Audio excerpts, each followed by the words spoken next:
El profesor Nussbaum no pudo venir, así que como soy de la casa, soy colega de él y profesor, me encargo hoy día yo de la sesión de hoy día.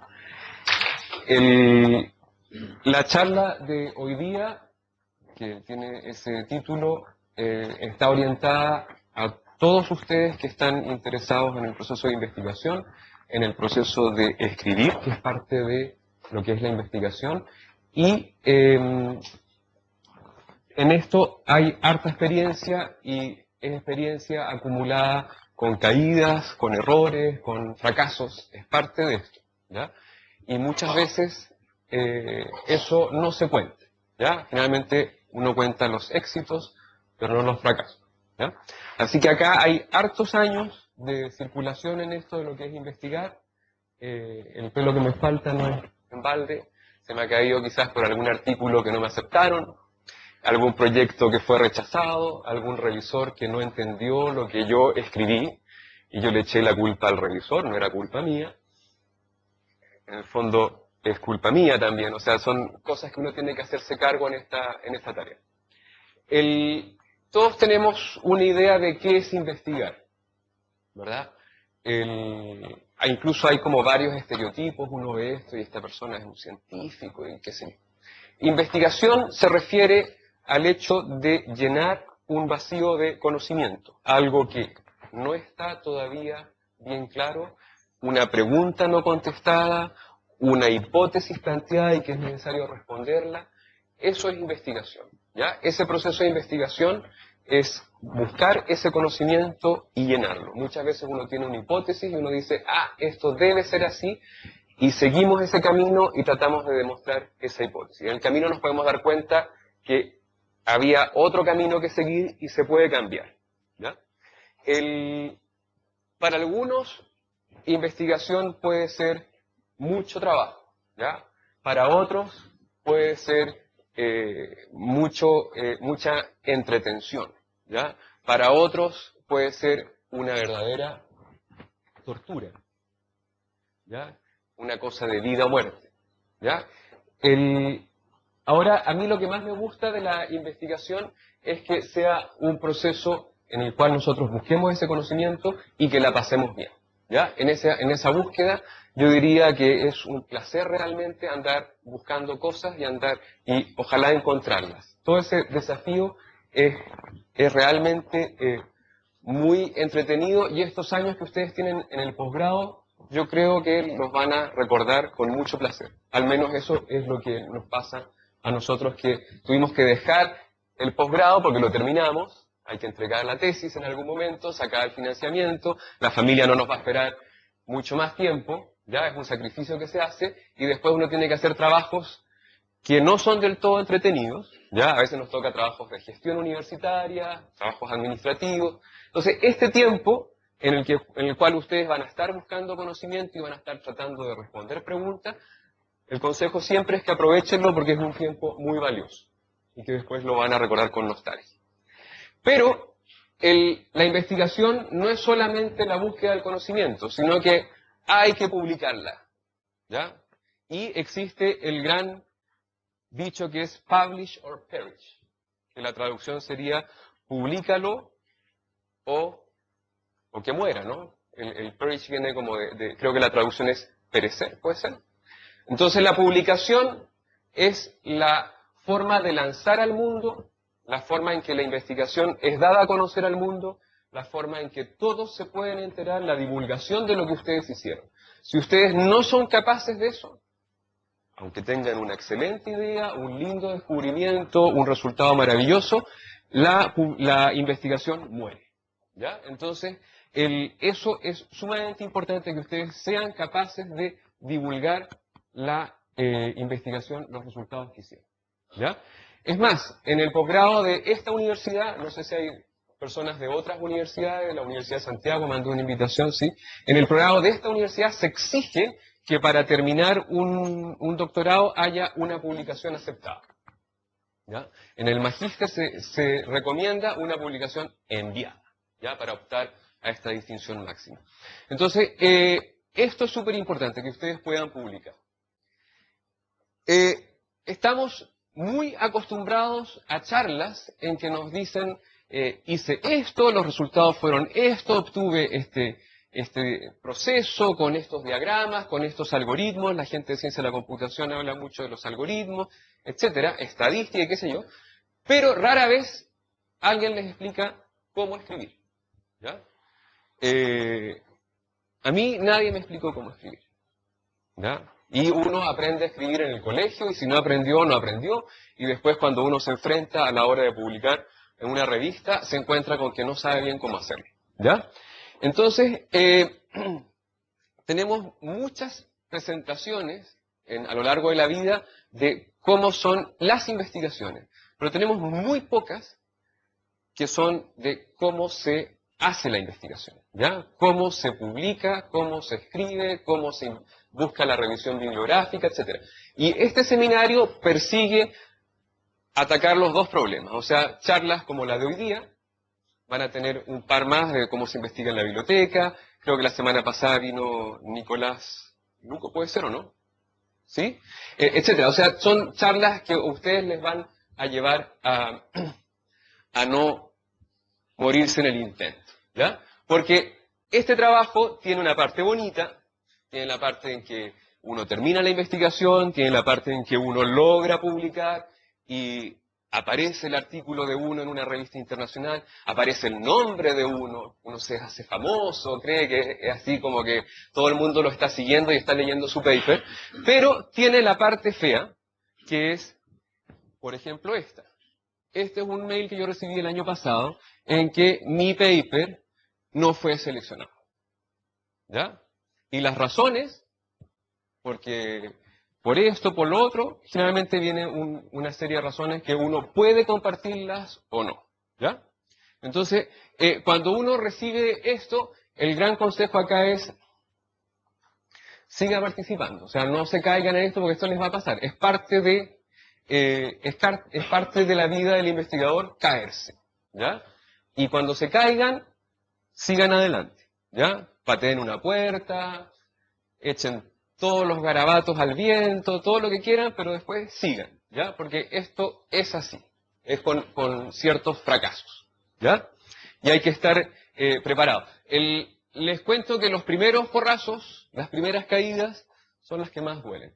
¿Ya? Yo cuando recibí esto y dije, pucha, pero ya, al día siguiente como que dije, ya lo voy a mandar a otra parte, lo arreglo, y de hecho fue así y esta publicación logró salir en otra parte. ¿Ya?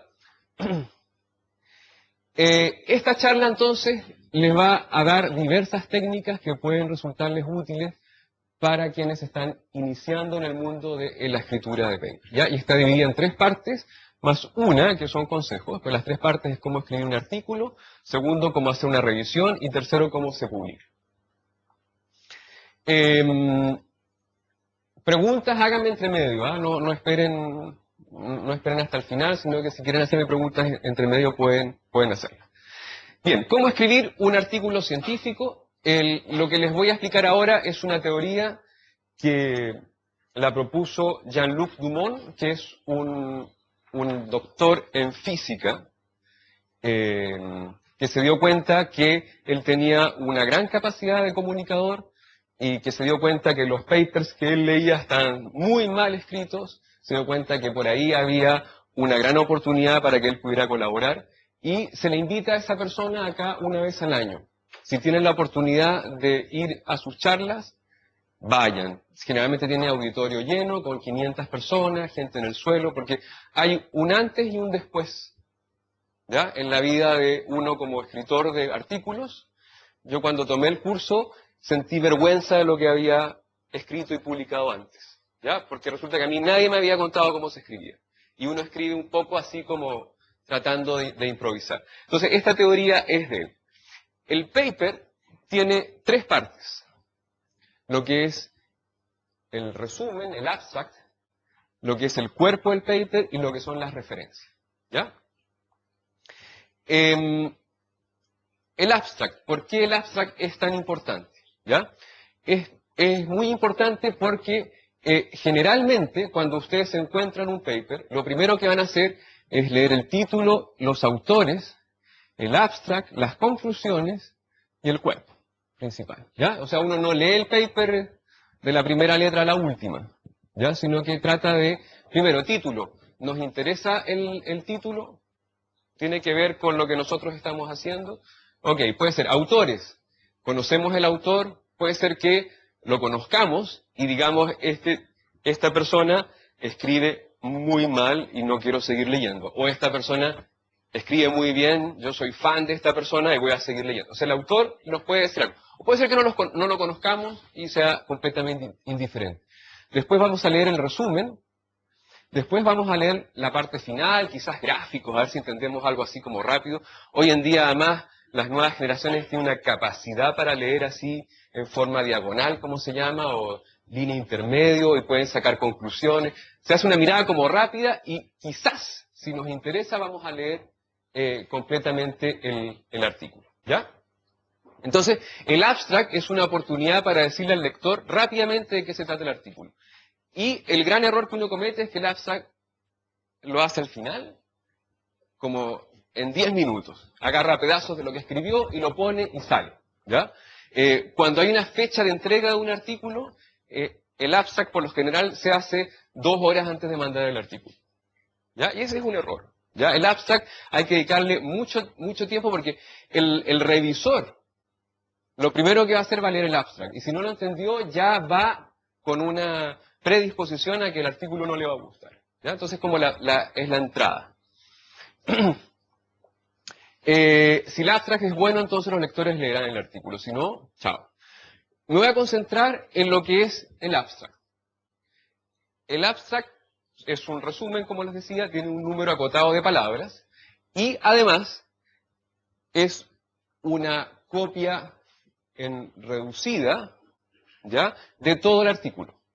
¿Ya? Aquí uno tiene que tratar de poner todo el artículo. Lo que les voy a explicar para el abstract, después ustedes lo aplican para escribir el cuerpo. ¿Ya? Que el abstract va a tener exactamente la misma estructura del cuerpo. ¿Ya? Entonces, el abstract tiene una primera parte y tiene un resumen. ¿Ya? Voy a explicar a fondo cada una de estas dos partes. En la primera parte viene una especie de motivación. ¿Ya? ¿Por qué ustedes están escribiendo o por qué ustedes realizaron esta investigación? Y la segunda parte viene el mensaje que ustedes le quieren dar a la comunidad que está leyendo el artículo. ¿Ya? Esas son como las dos partes. La primera parte responde un ¿por qué? Y la segunda parte responde un ¿qué? ¿Ya? O sea, ¿por qué están haciendo ustedes esto? Y la segunda parte es ¿qué hicieron? ¿Ya? Van a contar ustedes lo que hicieron. También se dice que la primera parte es el antes de la investigación y la segunda parte es el después. ¿Ya? ¿Cómo estaba el conocimiento antes de que ustedes empezaron a investigar? ¿Y cómo está después? ¿Ya? Entonces tiene que tener esas dos partes. Como ejemplo, imagínense ustedes un mundo con contaminación, ese es el contexto, ¿ya? Entonces el problema acá es la contaminación y ustedes dicen, quiero resolver este problema. Hay una necesidad, que es la gran contaminación que están generando, por ejemplo, estas industrias. Entonces, voy a hacer algo. ¿Ya? ¿Qué voy a hacer? No sé, quizás un filtro, no tengo idea. Pero voy a hacer algo para resolver esto. Y después de eso, yo descubro algo y ese descubrimiento hace... ¿Se fijaron la animación? ¿Ya? Ese hace que con el descubrimiento termine la contaminación. ¿Ya? Ese es como es el proceso. ¿Ya? Hubo un antes y hubo un después. Y sacan conclusiones y esto sería un poco como el proceso de investigación, que es lo que ustedes tienen que poner en el artículo. ¿Ya? El antes es esto, ¿ya? Y el después es eso, ¿ya? O sea, ustedes de alguna forma lograron cambiar el mundo, ¿ya? Algunos lo cambian más, otros lo cambian menos, algunos estudian algo muy específico y logran cambiar el conocimiento en eso específico, otros hacen grandes contribuciones a un cambio un poquito más global.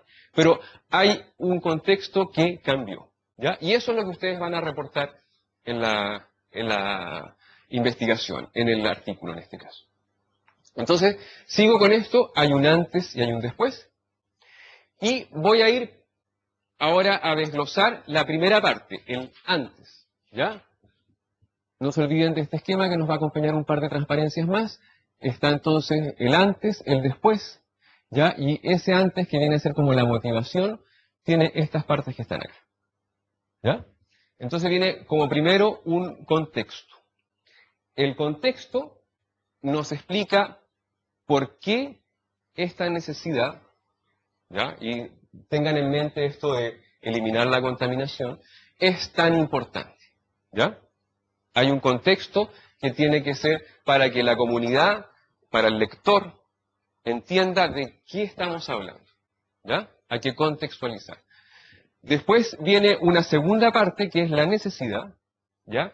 La necesidad es lo que ustedes quieren, ¿ya? La necesidad es, entonces, reducir la contaminación, eliminar la contaminación, ¿ya? No es lo que hay, ¿ya? Lo que hay es más que nada la parte del contexto. Aquí es como la necesidad, que es lo que ustedes quieren hacer. La tarea es lo que ustedes hicieron dada esta necesidad, ¿ya? ¿Qué hicieron ustedes? Hicimos esta metodología, estos experimentos, etcétera, ¿ya? Eso es lo que ustedes relatan, cómo resolvieron esto. Y esto que se llama el objeto es un elemento que une la primera parte con la segunda parte, en que dice, en este artículo resumiremos nuestros resultados. Es una cuestión que está conectando la primera parte con la segunda parte, ¿ya? ¿De qué se trata lo que están escribiendo? Y esto se puede utilizar en un resumen, se puede utilizar en el cuerpo del artículo, en un informe, en un reporte, lo pueden usar en un trabajo en la oficina, ¿ya? En que ustedes digan qué es el documento que están presentando, ¿ya? Es una oración, ¿no? La segunda parte, entonces estábamos en la primera parte, la segunda parte, este es el después. Recuerden que es el después, ¿ya? Cuando ustedes terminaron. Y es el mensaje que ustedes le quieren transmitir entonces a la comunidad. ¿Qué le quieren transmitir? Los descubrimientos, ¿ya? O sea, qué cosas fueron las que ustedes encontraron en esto. Las conclusiones, aquí tiene que haber un resumen de la contaminación bajó en un X% en tal cosa, ¿ya? Y acá, ojo, debería ir un dato numérico, ¿eh? Muchas veces el artículo dice, se obtuvieron resultados prometedores o muy buenos. ¿Ya? ¿Qué es eso? ¿Ya? ¿Qué es un resultado prometedor? ¿Qué es un resultado muy bueno? Entonces, mejor objetivizar eso y decir, se bajó la contaminación en un 40% en la, no sé qué cosa, ¿ya? Entonces, en esta parte tienen que ser bastante específicos, y si ustedes tienen muchos experimentos y muchos resultados, bueno, agárrense del principal, y ese es el que pone. Y la perspectiva. Aquí la perspectiva es que ustedes digan, finalmente, ¿por qué creen que este resultado es tan importante para el mundo? ¿Ya? Nosotros creemos, y es una opinión muy personal, nosotros creemos que con esto la contaminación mundial se va a erradicar. Por ejemplo, estoy sacando un poco, estoy caricaturizando, pero tienen que escribir de alguna forma cuál es la contribución en palabras, ¿ya?, de qué es lo que hicieron. ¿Sí? ¿Preguntas hasta acá? ¿No? Bien, entonces los descubrimientos es qué encontramos nosotros haciendo la tarea, las conclusiones, qué significado tienen estos descubrimientos y cómo se traducen, y después la perspectiva es qué es lo que podemos esperar en el futuro dado esto, ¿ya? Entonces esta transparencia encierra todo lo que les he explicado, la parte 1, la parte 2, contexto, necesidad, tarea, objeto, descubrimientos, las conclusiones y la perspectiva. Y aquí está otra vez como la idea principal. ¿Ya? Entonces, este elemento que está acá, ¿ya?, es un elemento que logra unir estas dos partes. Uno podría concebir este modelo, ¿ya?, de acuerdo a un lazo externo, ¿ya?, en que se explica muy bien el antes y el después. O sea, qué es lo que había, y a dónde va el futuro. ¿Ya? ¿Qué es lo que había antes, el contexto, y qué es lo que vamos a producir nosotros, cuál es la perspectiva? ¿Ya? Después, lo que es el problema y la solución. ¿Cuál es la necesidad, el problema? Y en las conclusiones es cuál fue nuestra solución. ¿Ya? Y después, el trabajo que se hizo y los resultados que se obtienen en esta parte de acá, y este que está acá, es la comunicación entre ambos. ¿Ok? También se puede pensar en a quién está dirigido. ¿Ya? El contexto y la perspectiva debería entenderlo cualquiera. ¿Ya? Cualquiera de la comunidad que está leyendo el artículo debería entender que el problema es este, sí, ese es un problema, debería estar de acuerdo con que ese es un problema, y debería entender perfectamente qué es lo que ustedes ven a futuro con lo que hicieron. ¿Ya? Después, esta segunda parte está orientada más a los lectores que están un poquito más metidos en el mundo de esa investigación, y esta parte, autores, gente que está así como tratando de escribir, tratando de investigar en el mismo tema y que se van a meter de corazón a tratar de entender el artículo. ¿Ya? Y esto, bueno, este es el documento, este es el punto comunicante. Bien, les decía que lo primero que uno lee en un artículo es el título de los autores, y ustedes se preguntan, ¿es esto para mí? Entonces ahí uno dice, si no, chao, no leo el artículo, me paso al siguiente artículo. En total, hay tantos artículos. La verdad es que la cantidad de artículos que hay, conferencias y todo eso, es muy, muy grande. ¿Ya? Después, lo que es la primera parte. Se lee entonces la primera parte, ¿ya? Y a la hora de leer esto, uno dice, me importa, me interesa, o sea, ahí en la primera parte recuerden que está el contexto, la necesidad, lo que ustedes hicieron, ¿ya? El task, y cuál es el objeto del documento que van a leer. Aquí entonces ustedes pueden decir, no, no me interesa, chao. ¿Ya? En la mitad del abstract ustedes podrían decir, no, no me interesa. Y si me interesa, sigo acá. Y si esto es lo que yo ando buscando, o sea, me leo todo el artículo. ¿Ok?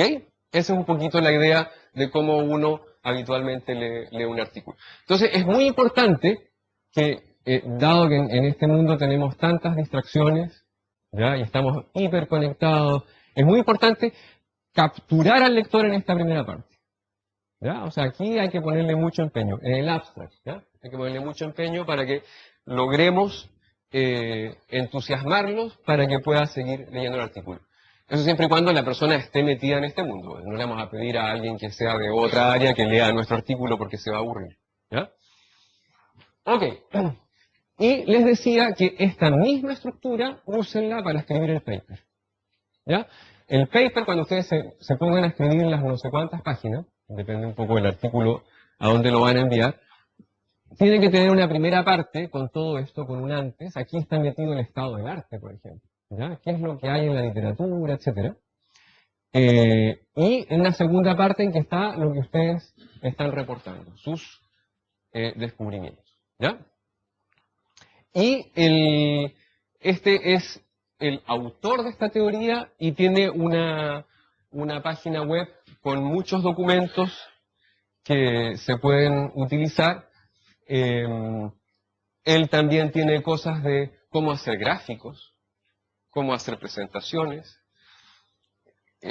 cómo escribir, o sea, toda la parte de comunicación científica. Logró armar una empresa, le ha ido muy bien, hace charlas en todas partes del mundo, y les insisto, viene una vez al año y no se lo pierdan, ¿ya? Incluso la dirección de posgrado financia un curso que es una semana entera y que algunas personas son escogidas para llevar este curso. ¿Ok? ¿Preguntas hasta aquí, hasta la parte de cómo escribir? ¿Sí?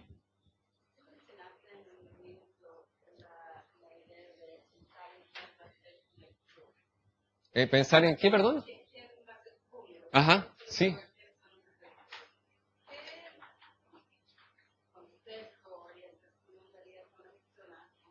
Ya.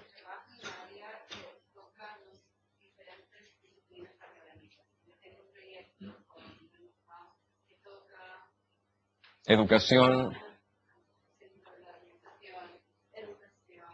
literatura, incluso un poco de psicología cognitiva, o sea, es un poco muy estructurado, sí, te entiendo la pregunta. Yo ahí lo que te recomiendo es que trates de buscar una comunidad que pueda entenderte un poco más. Creo que vas directo al fracaso si publicas, si tratas de publicar en una revista específica de una de esas áreas, ¿ya? Una persona de ciencia de la computación va a leer eso y va a decir, es que lo que hay de acá de ciencia de la computación, la verdad es que no, ¿ya? Incluso te puede decir, no es novedoso en ciencias de la computación, ¿ya? Y después, si lo mandas a una específica de educación, capaz que te puede pasar exactamente lo mismo. Entonces tendrías que, a la hora de hacer tu revisión bibliográfica, fijarte muy bien cuáles son las revistas que tú estás leyendo y cuáles son quizás los congresos que tú estás... Hay varias cosas de informática educativa, ¿ya? Entonces quizás meterse en algo interdisciplinario que logre mezclar las dos cosas y que sea un aporte en eso, ¿ya? Que puedan apreciar tu aporte. Las comunidades específicas, te lo digo por experiencia, incluso a veces a mí me ha pasado que tengo un artículo, una investigación que es muy práctica, que aplica teorías y lo envío a una comunidad que es muy teórica. Me dice, no hay nada de aporte en lo que tú estás haciendo. O sea, yo he recibido ese mail. Y claro, uno se siente así como mal. Y si lo piensas bien, a los teóricos no les interesa esto. Uno tiene que mandarlo a una parte aplicada. Entonces, es muy importante tu pregunta porque es sumamente vital que ustedes encuentren cuál es la comunidad en la que están investigando para poder hacer propuestas en ella. ¿Sí? ¿Alguna otra pregunta? Sí. ¿En qué momento se recomienda escribir cada parte del artículo? Porque hay cosas que son antes de la investigación y otras después. Claro. ¿Pueden escribirlo así antes y después o escribir todo después? Mira, hay un antes en que tú estás haciendo la revisión bibliográfica y en una de esas te conviene hacer un artículo de revisión bibliográfica. Existen, ¿ya? Ese artículo en especial, qué bueno que lo preguntaste, no tiene estas estructuras. Ese artículo es como solo la primera parte. ¿Ya? No hay una propuesta tuya, no hay una investigación tuya de que tú cambiaste el mundo, sino que lo que tú estás haciendo es agrupar cosas, caracterizarlas, que esa puede ser puede ser un gran aporte que tú logres decir, bueno, están estos métodos, están estos otros, o sea, como tener una agrupación y hacer una suerte de referencia bibliográfica exhaustiva, ¿ya? Entonces, si tú tienes una buena revisión bibliográfica, podrías pensar en un artículo de revisión, ¿ya? Y ese es un antes. Y el después es cuando tengas el después, cuando tú veas que tus resultados ameritan una publicación. Y ahí lo tienes que ir viendo con tu profesor, ¿ya? Me ha tocado revisar artículos, porque uno cuando se mete en este mundo de escribir, también pasa a formar parte de un conjunto de revisores de algunas revistas, que los resultados son muy pobres, o sea que tienen un planteamiento como un método bastante novedoso, pero a la hora de validarlo experimentalmente tú te das cuenta que les falta. Entonces ese artículo hay que rechazarlo porque falta una validación. Entonces tú tienes que tener algo como ya un poquito más cerrado, más terminado, más acabado para poder publicarlo. ¿Ya? ¿Tú ibas a preguntar algo? Sí. Que estaba explicando lo que se llama Systematic Literature Review. Ajá. Sí. Sí. Esos artículos se llaman survey, se llaman, y son como bastante, además, esos artículos son muy citados, porque le ahorran trabajo a un montón de investigadores, no hay que hacer una revisión, ya está hecha. Quizás lo que hay que hacer es una revisión del año que se publicó eso, a después. A veces son como 5 años de antigüedad que tiene ese artículo, entonces te toca hacer la parte. ¿Sí? ¿Más preguntas? ¿No? Bien, entremos ahora a cómo hacer una revisión bibliográfica. ¿Ya? Antes de iniciar la investigación, ustedes están obligados a conocer el estado del arte. ¿Ya? Porque ustedes tienen que proponer algo, y para proponer algo tiene que ser novedoso, y es novedoso solo si nadie lo ha hecho. ¿Ya? O mejor dicho, si nadie lo ha publicado. Porque puede ser gente que lo haya hecho y no lo haya publicado. El profesor guía, juega un rol importante, debe aportar sus conocimientos, o sea, debe decir, mira, esto nadie lo ha hecho, hagamos esto, y ustedes ahí en esa conversación pueden generar una hipótesis de trabajo, pueden generar una idea de qué es lo que habría que hacer. Sin embargo, ojo que dije es un aporte, pero no dije que era el más importante, ni es vital, ni nada. El profesor guía es un guía. Y es un guía y punto. ¿Ya? Es un error limitarse a los conocimientos del profesor guía. ¿Ya? Y se los digo no para lavarme las manos, ¿ya? Sino que es la realidad. El profesor guía investigó, hizo su doctorado hace un par de años, puede ser hace una década, puede ser hace 2 décadas. En ciencia de la computación, una década es mucho. ¿Ya? Entonces, hay problemas de actualización, hay mucha información en el mundo que es imposible exigirle al profesor guía que la conozca al 100%. ¿Ya? Entonces, acá, que el profesor guía sea guía, ¿ya? Pero no sea el que les diga a ustedes, esto no se ha hecho. Eso es un descubrimiento que tienen que hacerlo ustedes. Un buen investigador debe saber buscar de manera autónoma. Incluso al final del doctorado se les va a evaluar que ustedes sean autónomos, que ustedes puedan plantearse una investigación, que puedan resolverla. Los que hacen doctorado tienen que pasar por lo que se llama el examen de candidatura. En el examen de candidatura no va el profesor guía en esta universidad, en otras universidades puede ser que sí. Pero la idea es que ustedes solos se enfrenten a otros profesores, en que solos tengan que contestar preguntas, en que solos digan por qué están haciendo esto. Y no vayan a decir en el examen de candidatura, porque mi profesor lo dijo. ¿Ya? Ahí yo creo que van directo a la reprobación. ¿Ya? Eso tiene que ser ustedes dueños de lo que están haciendo. ¿Ya? Entonces tienen que saber investigar. Herramientas en Internet hay miles. Y unas mejores que otras. Existen, no sé, esto ustedes son bastante expertos en esta materia. Yo les voy a explicar un parcito. ¿Ya?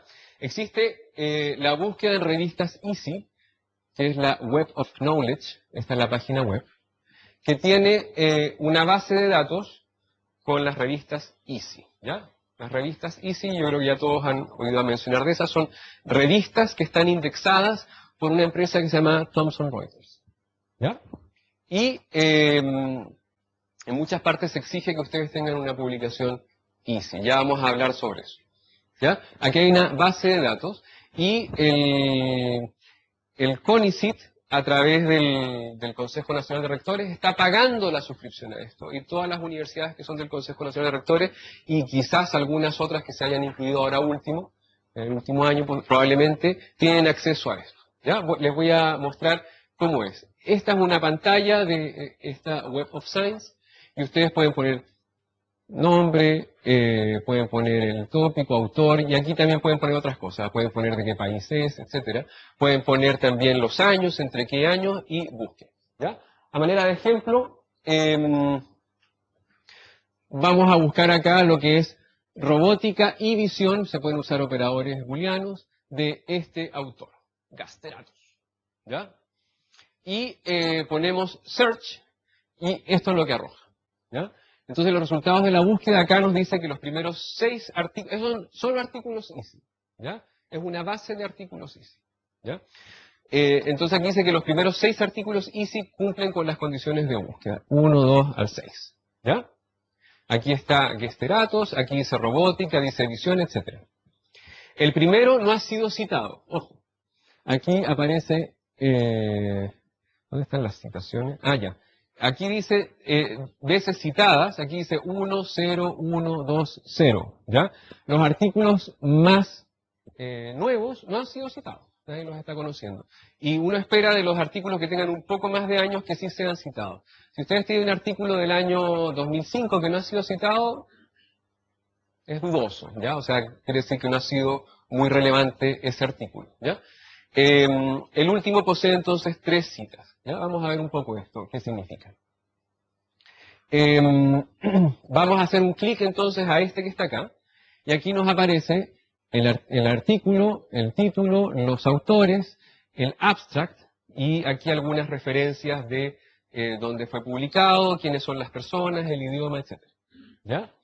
Es importante, y aparece esto, ¿ya? El autor este, que es griego, tiene ahí su correo electrónico, y esta información la pueden utilizar. O sea, ustedes le pueden escribir al autor. ¿Ya? Y los invito a que hagan eso. Lo peor que les puede pasar es que no les contesten. ¿Ya? Pero no pasa más que eso. Este artículo ha citado en sus referencias 31 artículos. ¿Ya? Y esto que está acá es el pasado. O sea, ¿en qué se basó este autor para hacer su artículo? En sus conocimientos y qué sé yo, pero en estos 31 artículos que ocurrieron antes de este. Este es el pasado. Y el futuro es cuántas veces ha sido citado. ¿Ya? O sea, ¿qué pasó después de este artículo? Bueno, 3 personas lo citaron. Entonces, a veces ustedes, por ejemplo, se encuentran un artículo muy, muy bueno, que les gusta mucho, pero que puede tener algunos años. Imagínense un artículo en el año 2000, en Ciencia de la Computación, 2000 es hace harto tiempo, ¿ya? Y lo encuentran muy bueno y quieren saber qué ha pasado después de ese artículo. Entonces, métanse a esto y vean quiénes lo han citado, y en esas citaciones puede haber alguna mejora, alguna versión nueva, etcétera, porque eso es lo que ocurrió después del artículo. ¿Tú ibas a preguntar algo? Sí. Yo quería saber como un parámetro que para contestar el artículo 5 tienen que entre 40. Es que eso va a depender de tu comunidad específica, ¿ya? En lo que yo trabajo, que es visión por computador, de repente hay artículos seminales que tienen 12.000 citas. Entonces tú dices, bueno, eso tengo que conocerlo, ¿ya? Pero de repente hay artículos que tienen 5 citas, 2 citas, y que se ocurrió el año pasado, como que podría ser, ¿ya? No te estoy diciendo que si tiene muy pocas citas no lo leas, pero con cierta duda. Tienes que conocer, claro, porque puede ser que nadie se haya dado cuenta de algo relevante que tiene ese artículo y tú sí. O sea, no puedes eliminarlo por el número de citas, pero sí es un dato que deberías considerar. Entonces, bueno, aquí está el futuro y está el pasado. Y uno puede hacer clic en esto y puede hacer clic en esto. Por ejemplo, pasado, estas son las referencias bibliográficas de este artículo. Futuro, estos son quienes lo han citado. ¿Ya? Y ustedes otra vez pueden irse a este, que además ha sido citado una vez, o sea, este artículo tiene un hijo, tiene un nieto, etc. ¿Ya? Pueden por ahí navegar un poco. Dime.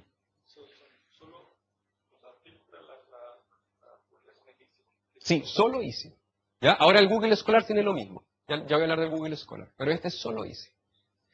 Algo malo que tiene esto, que muchas veces no está el artículo completo.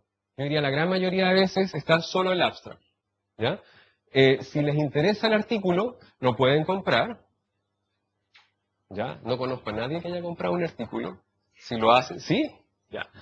La otra posibilidad es buscarlo en la página web que tiene el autor, que puede ser que lo ponga al servicio de la comunidad. Hay mucha gente que lo hace.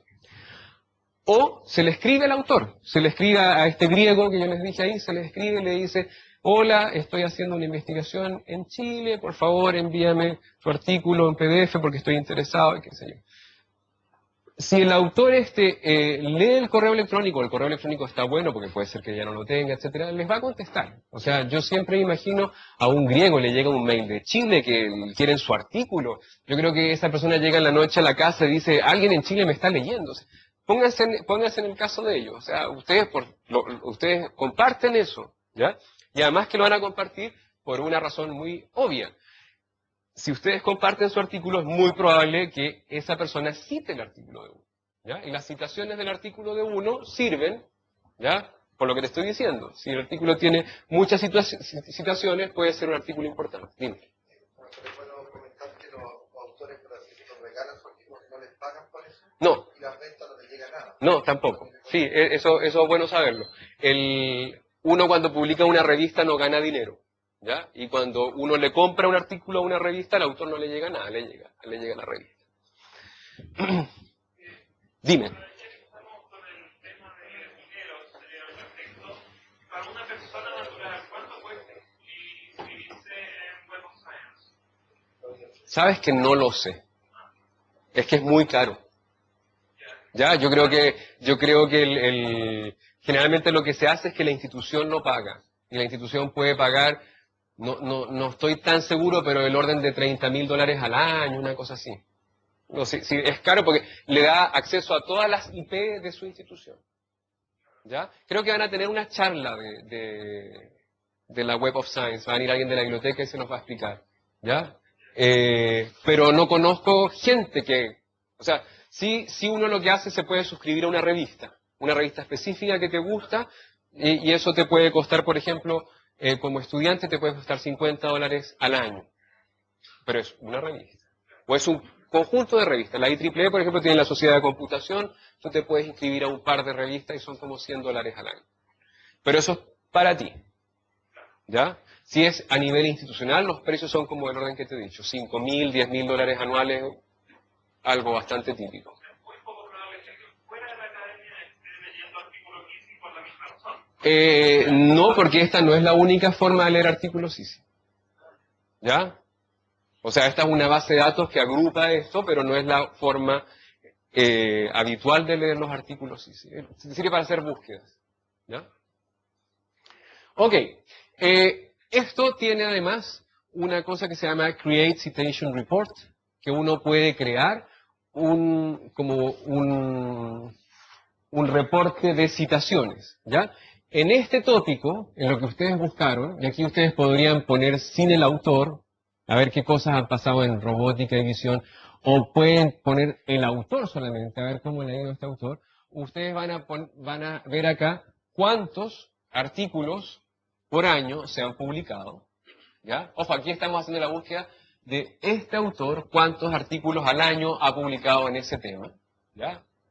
Y después, cuántas citaciones ha tenido estos artículos a lo largo del tiempo, ¿ya? Entonces aquí, por ejemplo, vemos que acá hay como 12, 13 citaciones el año 2011. Y por aquí hay una serie de índices que se puede sacar el índice H. El índice H está muy usado, es cuántos artículos cumplen con esto, que tienen el mismo número de citaciones. O sea, aquí hay al menos 4 artículos que han sido citados 4 veces. ¿Ya? Ese es un poquito lo del índice H. Bueno, y aquí hay varias cosas. Y aquí hay hartas métricas y a la gente le gusta mucho andarse midiendo y etcétera. ¿Cómo conseguir artículos? Si no está disponible, yo les recomiendo que lo busquen en Google Scholar, ¿ya? O en Google, escribirle un mail a los autores, y ambos métodos funcionan súper bien. O sea, puede ser que esté en alguna página de dominio público. Editoriales, hay varias, ¿ya? Y aquí métanse ustedes a la que más les acomoda según la investigación que están haciendo. Les iba a hacer un demo del Google Scholar, a ver si me funciona bien.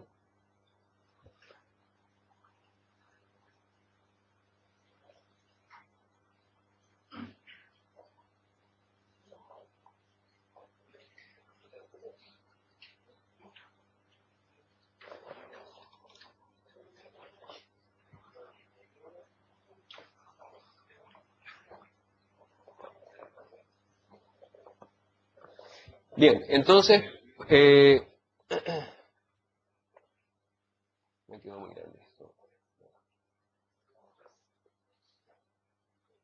Entonces, por ejemplo, acá en el Google Scholar ustedes pueden poner robotics vision. A ver qué aparece, y ahí aparece. ¿Ya? Entonces aquí también aparece cuántas veces ha sido citado y viene ordenado por ese. Este tiene más citas que este. O sea, ya el Google Scholar los ordena de acuerdo a cierta importancia. ¿Ya? Y la importancia está muy relacionada con el número de citación. ¿Ya? Y, por ejemplo, este artículo está disponible acá. Yo si pincho ahí bajo el PDF. Google Scholar solo muestra artículos que están accesibles, también podemos mostrar que están todos. Google Scholar lo que hace es que se mete en las páginas de las instituciones de investigación, ¿ya? Entonces no diferencia entre abstract o informe técnico o lo que sea, ¿ya? Incluso tú puedes poner en tu página web de la universidad un algo, lo que sea, y Google Scholar va a llegar ahí. Y si tú citas cosas, le vas a subir más índices. Puedes tener, por ejemplo, un informe técnico que publica tu universidad, y va a aparecer acá, ¿ya? Porque Google se mete por ahí, ¿ya?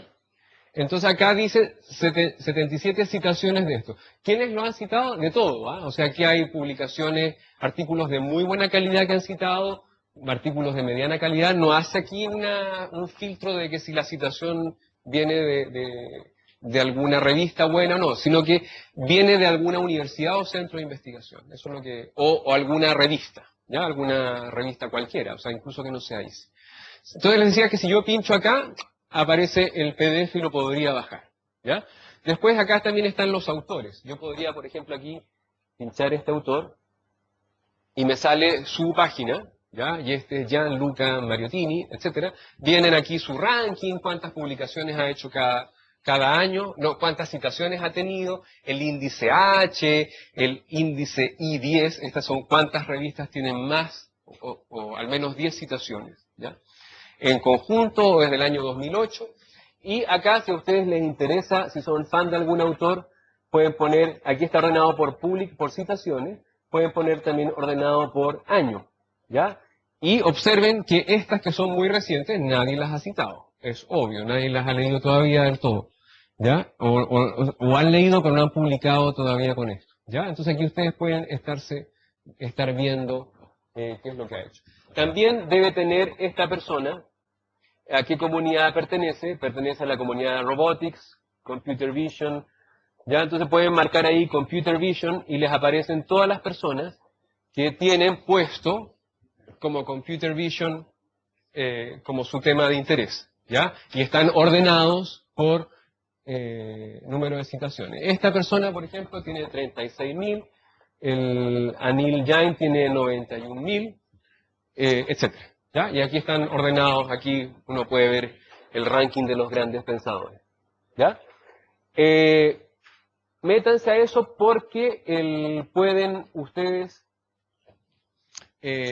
hacer búsquedas y pueden escribirle a los autores si es que no está el paper, lo pueden bajar, funciona bastante bien. Ok, ahora viene un ejemplito de cómo hacer el estado del arte, y esto lo voy a pasar un poco más rápido. Y acá es un ejemplo completamente de ciencia ficción, esto está hecho, inventado, en que se quiere hacer una investigación relacionada con la estimación de la velocidad de un cometa basada en un método rápido, no iterativo y preciso, ¿ya? Ojo, todo es ciencia ficción. Entonces acá hay un estado del arte, ¿ya? Que escribió una persona. En este caso lo escribí yo con fines simplemente pedagógicos. Y aquí dice, por ejemplo, Hasselmann propone el año 2001 este método en el que la velocidad es tanto. Lewis y Simon en el 95 desarrollan la transformada rápida de Fourier aplicada a esto. El 98 Mateu 3. Ya. Y esto se presenta como una partecita del estado del arte, ¿ya? Como profesor he recibido hartas revisiones bibliográficas de este tipo, o sea, por eso lo estoy poniendo, ¿ya? Problemas de esta revisión bibliográfica, ¿ya? Y las vamos a pasar bastante rápido. Esto es lo que no se debe hacer, ¿ya? Y no se debe hacer porque esto es como una frazada de retazo. Están puestas todas las cosas así y están cosidas y se presentan, ¿ya? Problemas de esto los vamos a ver a continuación. No hay una introducción al tema. En ninguna parte se dice de qué es la revisión bibliográfica. No hay un orden cronológico. Ya empecé con el año 2000, después con el 98.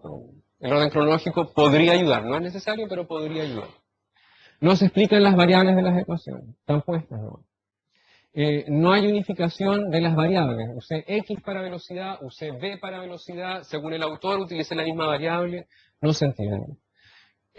Las referencias están mal colocadas. Ya que hay la referencia 2 pareciera ser que es para la transformada de Fourier y no para el método de Lewis-Simon. ¿Ya? Es bien importante dónde va el numerito, ¿ya? No hay relación entre un párrafo y otro. Retazos puestos, ¿no? ¿Ya? No se está diciendo para qué sirve lo que venía del párrafo anterior. ¿Qué más? Este es muy importante. No hay un hilo conductor. Están puestos los párrafos, ¿ya? No hay ninguna cosa que diga nada aquí. Es un listado de métodos, ¿ya? Y muchas veces uno cae en el error de, copy, paste. ¿ya? Este otro acá, copy, para acá, ¿ya? Y después vamos poniendo y vamos poniendo y vamos poniendo y pueden abultar varias páginas y con hartos autores y una revisión bibliográfica muy exhaustiva y todo, ¿ya?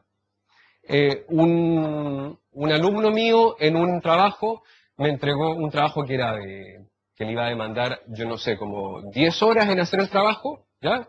Un trabajo de cierta importancia en el curso, pero no tanta. Me entregó una especie de monografía, ¿ya? Que tenía como 50 referencias bibliográficas. Y yo dije, esto está un poco raro, ¿no? O sea, yo esperaba un trabajo como de unas 4 páginas y de 4 referencias, este tenía 50.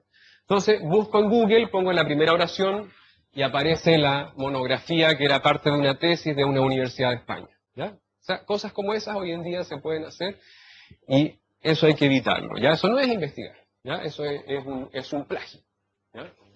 Entonces, ojo con esto en no pegar y copiar. No hay conclusiones, o sea, después de leer la revisión bibliográfica, ¿uno qué concluye? Acá no se presentaron nomás, ¿ya? Es muy importante introducción, es muy importante conclusión, muy importante. O sea, ¿de qué están hablando? Y por último, ¿qué conclusión sacan ustedes? Y la conclusión que tienen que sacar es una. Hay un vacío en el conocimiento en este tema y ahí estoy investigando yo, ¿ya? Mi hipótesis de trabajo es porque nadie de la gente que ha publicado ha dicho este tipo de cosas, ¿ya? Entonces, esa es la conclusión, ¿ya? Bien, no hay argumentos que sustentan una hipótesis de trabajo. O sea, en la conclusión ustedes deberían colocar una oración de ese tipo, ¿ya? Esto sustenta nuestra hipótesis porque nadie ha hecho esto o porque existe algún vacío en el conocimiento. No sé, eso lo pueden redactar ahí. ¿Cómo quedaría la frazada de retazos? La imagen que yo uso es como piedras en algo armónico, algo que uno lo mira y diga, ay, qué placer, qué tranquilidad, ¿ya? Que cuando uno salte de un párrafo a otro párrafo, uno no sienta así como que se está atorando en la lectura, ¿ya? Sino que sienta como que fluye, ¿ya? Y aquí viene, ¿ya? Obviamente va a quedar más larga. O sea, todo esto que yo les he dicho, incluso son 2 transparencias. Aquí hay una introducción, ¿ya? Después acá están en orden cronológico, ¿ya? Además ustedes están opinando sobre lo que están leyendo, ¿ya? Este método ofrece una gran ventaja, bla, bla, bla. ¿Entienden? O sea, no solamente como un listado, ¿ya? Sino que hay una parte de aporte que ustedes hacen de cómo están interpretando a los autores, qué cosas han hecho. ¿Ya? Aquí también hay una especie de comentario, ¿ya? Comentario, explicación. Las variables son las mismas acá. Estoy diciendo velocidad de, ¿ya? Estoy explicando cada una de las variables. Después en la segunda parte, queda más larga, o sea, hay que escribir más. Hay otro comentario, hay una gran conclusión acá. De la revisión bibliográfica se observa entonces que bla, bla, bla, bla.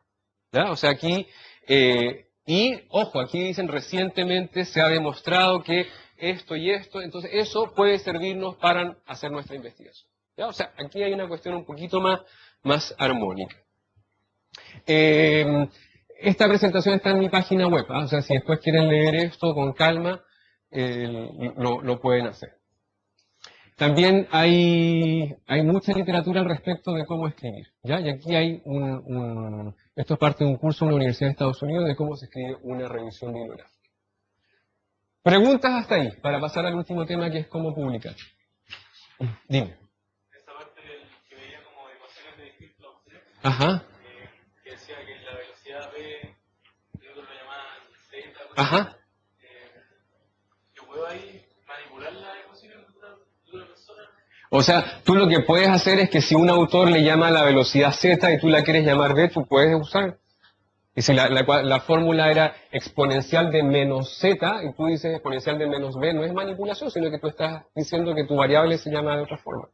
Y eso hace que se entienda más. Pero si yo lo estoy citando la persona, otra persona que esté leyendo, después va a estar el paper de... Ah, después la otra persona que pesque el paper se va a dar cuenta que ese autor, si el paper está bien escrito, en alguna parte tiene que decir, para mí la velocidad es z, o sea, y eso te pasa leyendo. En los autores, a veces hay ciertos estándares, ¿ya? Por ejemplo, coordenadas x, y, ¿ya? Hay estándares que son las coordenadas X, Y, y si son de 3 dimensiones X y Z. Pero a veces uno se encuentra con papers que son coordenadas A, B, C y las ponen en un... Y uno tiene que poder entenderlo. Entonces no estás no estás cambiando la ecuación, sino que le estás poniendo otros nombres a las variables. Pero eso se puede hacer. Y te recomiendo que lo hagas porque si no, no se va a entender Dime. ¿Tienes alguna recomendación sobre algún método de trabajo en torno a lo que es la búsqueda de bibliografía? En mi caso, yo fui estudiando artículos que me resultan fascinantes, Ya. pero ya como de pésimo, de alternativa de artículos en una carta que estaba en enero de 2013. Y yo sé que yo fui a entiendo que Sí. en cada artículo hay la bibliografía que también me da. Sí. ¿Y puedes dar algunas luces sobre cómo manejar? No.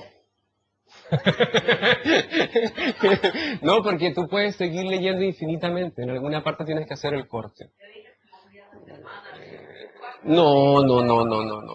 Yo al menos no soy así, pero cada uno es distinto, ¿no? O sea, esto es casi como un estilo de vida. Hay gente que lee todas las mañanas porque es la mejor hora en que uno tiene mejor la cabeza. Hay otros que no, que en la tarde porque no se toman un café. O sea, eso es el estilo de vida. Ahora, lo que sí yo te recomiendo es que las cosas que encuentras interesantes... A ver, no empieces a bajar y acumular porque eso no tiene sentido. ¿Ya? O sea, baja y lee, y lo que lees anda fichándolo, o sea, anda haciendo un resumen, cosa que después puedes hacer un copy and paste de eso en tu tesis. Eso es tuyo, tú lo escribiste, te puedes copiar a ti mismo, eso está permitido todavía. ¿Ya? Entonces, eso tú ya lo tienes listo, y se escribió en un momento que tienes fresco el material. Porque después te pasa que, uy, esto lo leí, ¿en qué carpeta lo tenía? No me acuerdo, lo tengo que leer de nuevo. Sí, sí. Y por ahí te vas metiendo, pero tienes que llegar a un momento en que cortes. O sea, tu doctorado es tu doctorado, eso tiene un tiempo, no es una investigación que va a durar toda la vida. ¿Ya? Y ahí te tiene que guiar un poco tu profesor supervisor en decirte que hasta aquí nomás llegamos. ¿Ya? ¿Sí? ¿Más preguntas? Dime. La revisión bibliográfica, ¿dónde entra en el esquema que tú planteaste? ¿Se dice antes, dice después? No, en el antes. Es en el antes y tiene que ver en la parte de bien la contextualización o la necesidad o toda esa primera parte en que tú estás explicando qué se ha hecho. La primera parte del cuerpo. Sí. Del cuerpo del delito, el cuerpo del artículo. ¿Ya? ¿Sí? ¿Más preguntas? Sí. ¿Qué normas son recomendables? Muy buena tu pregunta. Las normas que debes usar son las que te exijan. ¿Ya? Soy un poquito más claro. Cuando tú publicas en una revista, esa revista tiene una norma. Y tienes que utilizarla. No puedes utilizar una norma distinta a la que tiene la revista. ¿Ya? Cuando cuando hagas tu tesis, la universidad tiene, creo que acepta, alguien que me corrija, creo que acepta 3 normas distintas. ¿Ya? Está una que es la APA. Yo lo que te recomiendo es que uses una. ¿Ya? Y que a la hora de escribir tus cosas no tengas un paper con un formato de bibliografía, otro paper, en la revisión, en las referencias, ¿no? Otro paper con otro formato, o sea, que sigas tú un estándar, una norma, en toda tu bibliografía sigas la misma norma. Recomiendo fuertemente LaTeX, aquellos que son de computación o de eléctrica o de ingeniería que les guste meterse bien en las cosas de bajo nivel. LaTeX tiene una base de datos uno puede tener un archivo .bib, que ahí está la base de datos de las referencias bibliográficas, y después con un simple comando uno le dice, agarra mi bibliografía y ponla en este formato. Y hay cientos de miles de formatos posibles. ¿Ya? Entonces con eso ustedes se olvidan del formato. Creo que Word también tiene algo parecido, no lo sé usar, un alumno mío lo usó y me dijo que podía hacer lo mismo en Word que con LaTeX, ¿ya? Pero es como un Word nivel avanzado, el Word que maneja el común de los mortales no hace indexaciones ni cosas por el estilo, y generalmente la gente termina haciéndolo todo a mano. ¿Ya? Bien, ¿cómo publicar? Esta es la última parte, y la forma de medir la calidad de un investigador en Chile es a través de sus publicaciones ISI. ¿Ya? Eso conózcanlo. ¿Ya? En otros países la medición es similar, aunque no necesariamente se usa la base de datos ISI. ¿Ya? ¿Esto es bueno o es malo? Podríamos debatirlo. ¿Ya? Yo tengo opiniones en contra. Hay cosas que me parecen que está bien porque normaliza, porque es una métrica que se puede emplear en términos generales, pero es malo porque de repente hay revistas que no son ISI, que son buenas, ¿ya? Y que no están en ISI. ¿Ya? Después también medir la calidad de un investigador, esto se le conoce como productividad, un término que a mí no me gusta, la productividad científica de alguien, tiene que ver con el número de publicaciones ISI. Entonces, ¿qué ha pasado? Que uno empieza tengo este método, pero puedo publicar acá, la parte A, aquí la parte B y la parte C, y saco 3 publicaciones, ¿ya? En vez de una. ¿Por qué? Porque voy a tener 3 publicaciones ISI. Y voy a haber publicado el triple que mi colega que publicó solo una. ¿Ya? A la hora de hacer rankings voy a quedar mejor que mi colega, porque él tiene una y yo tengo 3. ¿Ya? Entonces, como eso empezó a generar una serie de vicios, se está usando ahora el índice de impacto de la revista, que tiene que ver con el número de citaciones promedio que tiene la revista. ¿Ya? Entonces ahí hay una métrica. La calidad del artículo se mide a través de la cantidad de veces que es citado. ¿Es buena esta medida? Igual lo podemos discutir. Igual no pueden citar a uno diciendo que el trabajo es muy malo, ¿verdad? Que no hay que hacer esto, y lo citan a uno, ¿ya? Y uno incrementa en 1 su índice de citaciones, ¿ya? ¿Es bueno o malo? También eso es relativo, ¿ya? También puede ser que un artículo haya sido muy bueno y que nadie se dio cuenta que era muy bueno. Existen artículos famosos, los que vienen del mundo de las señales, de control automático. Está el famoso filtro de Kalman, que no sé si les suena. Kalman creo que era húngaro o de Europa Oriental. La cosa es que cuando él escribe su artículo se lo rechazan. Se lo rechazan porque él cayó en unos revisores que no les gustó el artículo, o no lo entendieron. Entonces después Kalman, no sé cómo, ahí me gustaría conocer un poco más la historia, termina publicándolo en una revista mexicana, o en un congreso mexicano. ¿Ya? Esto es de los años 60, una cosa así. Y causó historia. O sea, el filtro de Kalman hoy en día es bastante usado, hasta el día de hoy. Entonces, ojo con estas métricas. Pero la charla no es para discutir si está bien o está mal. Este es un dato de la realidad. Ustedes tienen que tener publicaciones para terminar el posgrado, y las publicaciones tienen que ser easy. Algo que en computación no nos gusta porque hay muchas conferencias buenas y que a veces es más difícil publicar en conferencias que publicar en revistas. ¿Ya? Yo podría, por ejemplo, tener una publicación en una revista easy, que es de un país que no se conoce mucho, pero que es easy. ¿Ya? Y con eso cumplo. La dirección de posgrado dice aquí, ¿está tu publicación easy? Sí, sí tengo. Hay casos de alumnos de este departamento que tienen una publicación muy, muy buena en un congreso, que es realmente difícil publicar en ese congreso internacional, pero no es easy. Entonces tenemos el problema de que no es válido, no va a contar a la hora de defender la tesis. ¿Ya? Entonces, ¿esto es bueno o es malo? Es discutible, ¿ya? Pero es, y ese es el mensaje. El índice de impacto, por ejemplo, una revista que tiene índice de impacto 1, significa que en promedio cada artículo de esa revista fue citado una vez en una ventana de tiempo en los últimos 2 años. ¿Ya? Para que tengan y esto está rankeado, existe una página web y las revistas también publican ahí cuáles son sus índices de impacto.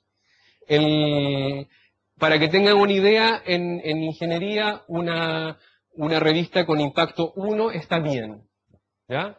Con 0.5 salva, más o menos, ¿ya? Y revistas muy buenas tienen, en ingeniería, tienen 3, 4, ¿ya? Science, por ejemplo, tiene índices sobre 20 y algo. Nature también tiene 30 y algo. Algunas de esas dos son realmente las más citadas porque tienen mucha audiencia. ¿Ya? Las de medicina también tienen alto impacto. A veces uno se mete en una comunidad que nadie publica, entonces sí tampoco, y las revistas de esa comunidad tienen impacto 0.2, 0.3, entonces también hay que normalizarlo por el impacto promedio de esa comunidad. Es todo un tema. ¿Ya? Para que una revista sea easy, debe tener los siguientes, cumplir los siguientes requisitos: que tenga buen impacto, que tenga continuidad en el tiempo, o sea, que se publique más de 2 años, que tenga comité editorial, que pague. Ojo, easy es con fines de lucro. ¿Ya? Es un dato. ¿Ya? No voy a meter aquí en mayores detalles. Proceso de publicación, ¿ya? Ustedes escriben el artículo, ojo con las fechas, ¿ya? Hay los famosos deadlines que a veces hay que cumplir, ya sean impuestos por la universidad o sean impuestos por la misma revista o el Congreso. Después se envía la revista o se sube a un sitio web, ¿ya? Se obtiene una recepción de envío, que a veces es necesario mostrarla, que ustedes enviaron el paper. La revista revisa el artículo y esto demora de 1 mes a 1 año. Se recibe la revisión, que puede ser rechazo, ¿ya? Su artículo no sirve en esta revista, ¿ya? Una aceptación condicional, ok, le aceptamos el artículo si es que, y ahí viene el petitorio de los revisores, ¿ya? O puede haber una tercera, que es una aceptación con cambios menores. Por favor, la gráfica tanto, la letra es muy chica, súbala. Ojalá les llegara a eso, sería como lo más, ¿ya? O una aceptación, así, sin ninguna modificación. Eso nunca sucede, siempre les llega así como del tipo de font o alguna cosa, ¿ya?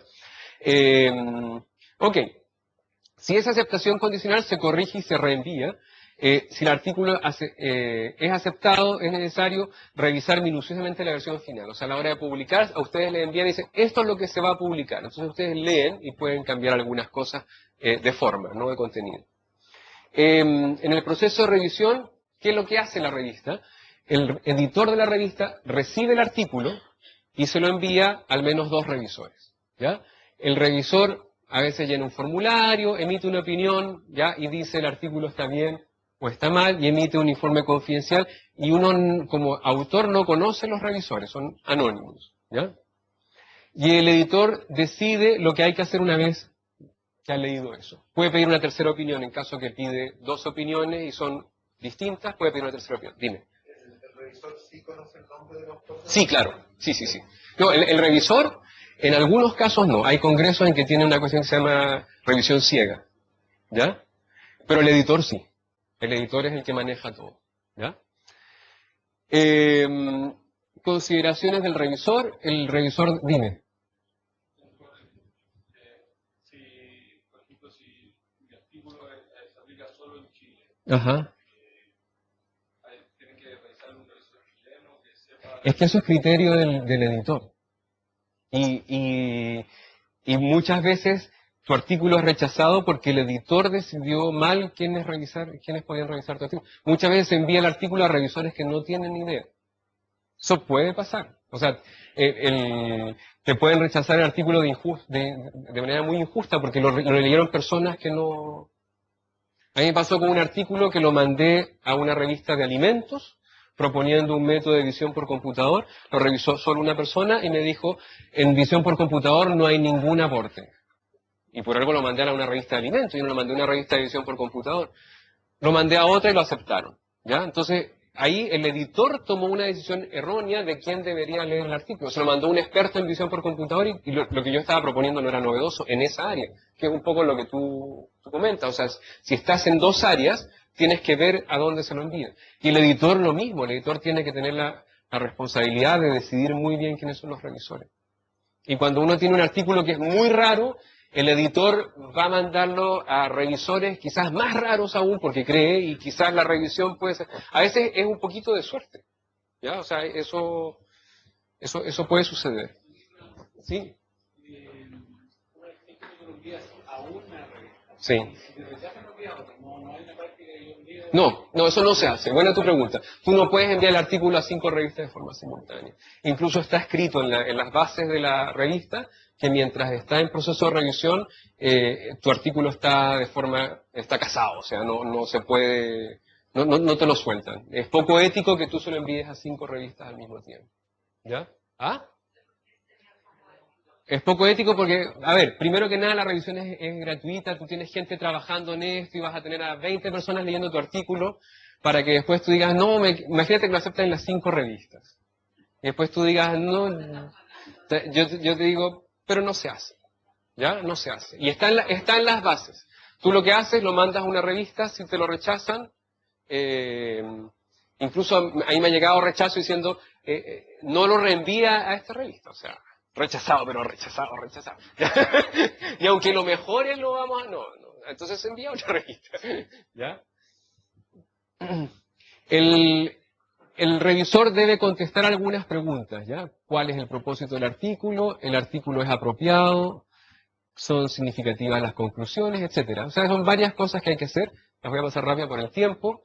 Y aquí hay un articulillo que se llama como, ¿qué es lo que debe hacer un revisor? ¿Ya? Léanlo porque se van a meter en la otra cara, al otro lado de la mesa, ¿ya? En la otra cara de la moneda, van a ver cómo les van a revisar el artículo, ¿ya? Y con eso ustedes también pueden tratar de mejorar el artículo. Por ejemplo, me llegó a mí en un paper que tuve que revisar, en que tuve que llenar un cuestionario, ya, por ejemplo, si es la importancia, qué sé yo. Y aquí yo le pongo notas y después sacan números y después al final yo puedo poner algunas recomendaciones al editor, que se acepte con cambios menores, etc. Les voy a mostrar una carta que me tocó enviar hace poco a un editor. A ver si está. ¿Dónde está? ¿Por acá? Windows. Este es un artículo que estoy tratando de publicar que ya está en la 3ª revisión. O sea, lo envié una vez y me dijeron, le falta, pero no me lo rechazaron. Como la revista es buena, yo dije, no, aquí yo la peleo. Entonces hice todo lo que me pidieron y lo mandé de nuevo.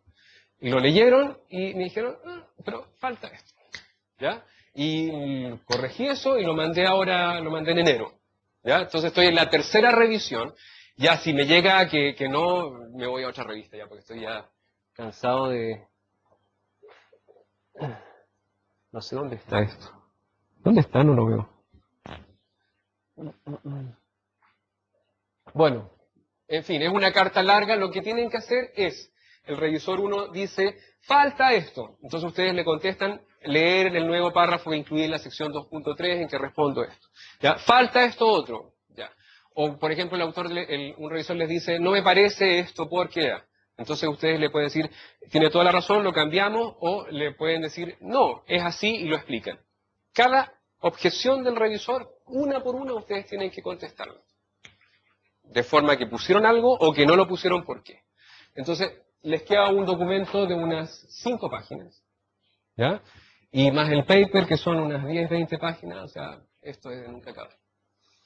Bien, consejos. Nos vamos a la parte final. ¿Dónde publicar? Esa es una buena pregunta que uno se hace. Y yo recomiendo empezar con conferencias nacionales en castellano.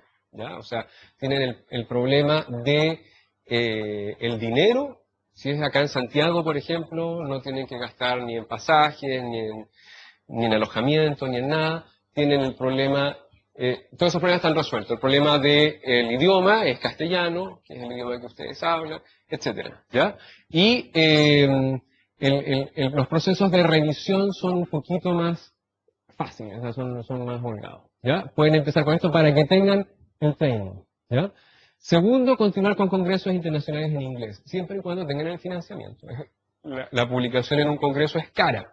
El congreso son como $400. El viaje, por ejemplo, si es a Australia, son $2.000 por lo menos. La estadía ya es otro tanto. Entonces, ojo cuando haya un congreso internacional, fíjense si tienen el dinero para ir. Y escribir también en revistas easy y empezar con revistas de bajo impacto, ¿ya? Porque eso significa que la revista tiene un proceso de revisión un poco más fácil, ¿ya? Esto es para empezar. Igual hay gente que no le hace caso a estos consejos, son consejos, y mandan a Nature al tiro, ¿ya? O sea, eso ya es decisión de qué tan adelantada está la investigación que están haciendo, etcétera. Pero esto es un consejo así como para ir de a poco. ¿Cómo tomar las revisiones? Dejar la radio de un lado, patear una puerta. O sea, esto les va a pasar. Y les va a pasar, y entre más jóvenes, más duele. Eso es así. ¿Ya? Y ojalá puedan considerar esto. Lo que dicen los revisores sirve para mejorar la calidad de la investigación. ¿Ya? Ojalá que la revisión que les llegue sea constructiva. ¿Ya? Los revisores a veces son las únicas personas en calidad de expertos que pueden opinar sobre un tema. A veces ustedes traen algo tan específico que los revisores son los únicos que podrían opinar. Entonces, tomen esa revisión. ¿Ya? Y ellos tienen el deber de criticar constructivamente a la investigación y no al investigador. O sea, ojalá que no les llegue ninguna crítica que diga, usted no sabe nada. No, sino que les llegue, falta incluir este artículo en la revisión bibliográfica. ¿Ya? Son sutilezas que ayudan mucho a la relación humana. El diálogo con los revisores y el editor debe ser enriquecedor, o sea, que ustedes aprendan de todo esto. Es necesario estar preparado psicológicamente para aceptar el rechazo. Esto lo digo, es muy importante. Y es duro, a veces no es lo que se espera. Me pasó con mi doctorado, un resumen de mi doctorado, lo mandé a un congreso y me lo rechazaron. Y dice, resumen de mi doctorado. O sea, me había pasado 4 años, me lo rechazaron. ¿Ya? Es así. El rechazo constructivo debe ser tomado como una ayuda en la formación del investigador. O sea, ¿por qué lo rechazaron? Traten de rescatar el por qué. ¿Ya? Siempre y cuando sea constructivo. Y considérenlo como una crítica valiosa y aprendan de la evaluación. ¿Ya? Eso es como un mensaje. Y decidir si el artículo es mejorable para volver a enviarlo a la misma revista o a una de menor impacto, o bien se archiva. O sea, uno tiene publicaciones artículos que nunca publicó. ¿Ya? Y no hay nada de malo en eso. Consejos finales. Esto se aprende. ¿Ya? Se aprende y se aprende con la práctica. O sea, empiecen a escribir lo antes posible. Los primeros artículos, los primeros proyectos que uno hace por lo general son rechazados. Pero no hay que derrumbarse, o sea, hay que seguir. Y no encerrarse, no restringirse, abrir los ojos, ser críticos con nuestras ideas, ver que lo que se ha hecho en el mundo puede servirnos, ¿ya? Y valorar las críticas, o sea, hay mucho que aprender. Y es necesario tener la intuición de saber si una idea que uno tiene es original o ya se hizo en alguna parte, ¿ya? O sea, muchas veces a uno se le ocurren cosas geniales, y resulta que en Suecia está el instituto que lleva 20 años investigando sobre ese tema. Entonces, tener la intuición si lo que a uno se le ocurrió es realmente tan original hoy en día, ¿ya? Antes de ponerse ahí a hacer toda una investigación. Debemos mirar el conocimiento con humildad, ¿ya? Que hay mucho conocimiento, alegrarnos al descubrir ventanas que nos abren los ojos, ¿ya? Aquí van a encontrarse con un paper que a ustedes los logre iluminar. Maravillarnos al entender un concepto nuevo, admitiendo que no lo conocíamos. ¿Ya? O sea, aquí hay mucho que no sabemos. Aceptar que sabemos poco de todo y mucho de nada. O sea, aquí estamos súper específicos, sabiendo muchísimo de la nada misma. O sea, es un rango muy pequeño. Y tener objetivos idealistas, utópicos, que sean nuestro motor. O sea, si ustedes están investigando es porque tienen un ideal. ¿Ya? Y investigar por un ideal y no por publicar. ¿Ya?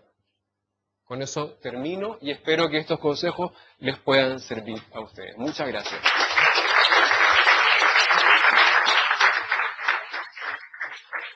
Mi página web para bajar esta presentación, ya ahí está. Y últimas preguntas, ya van a ser la una. ¿No? Sí, allá.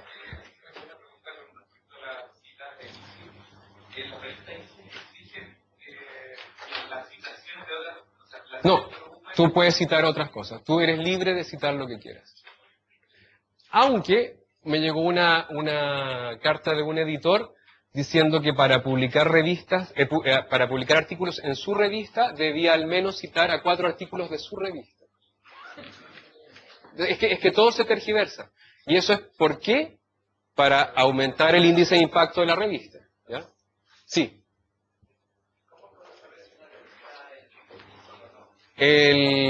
Búscala, aquí entra acá y búscala en la página ahí donde está el Easy Web of Knowledge.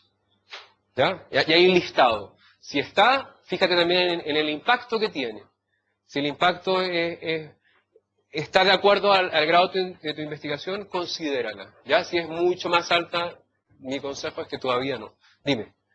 Si hago una institución tiene como son para alguna revista y uno tiene que empezar para La universidad tiene con la IEEE, con Elsevier, tiene con Springer, con Taylor, con algunas de ellas, y ahí te vas a dar cuenta cuando tú entres ahí a cuáles tienes acceso, cuáles no. Desde un IP de la universidad. Si estás en tu casa, entra a la universidad desde la biblioteca para poder tener acceso. Si no, si lo haces desde tu IP de tu casa, no tienes acceso. Una última, sí. ¿existe alguna forma de saber cuál es el tiempo promedio de revista de una revista? A veces las mismas revistas lo publican, ¿ya? A veces tú tienes revistas que te dicen nos demoramos menos de 3 meses en un proceso de revisión. Otras no. Otras es por la experiencia que te pueda compartir alguien, ¿ya? En promedio es de 1 mes a 1 año, ¿ya? Y yo te recomiendo que si a los 6 meses no has recibido nada, mándale al editor un mail muy educado preguntando en qué está el proceso de revisión de tu artículo.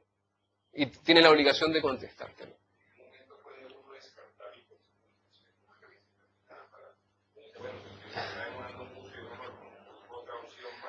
Lo puedes hacer, pero comunícaselo al editor, ¿ya? Y solicita entonces que lo saquen del proceso de revisión, ya que lo liberen.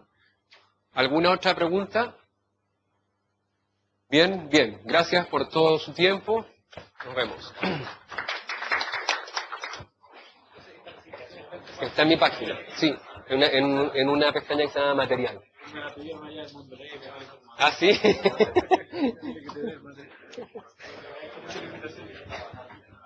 Está bien. Caballero.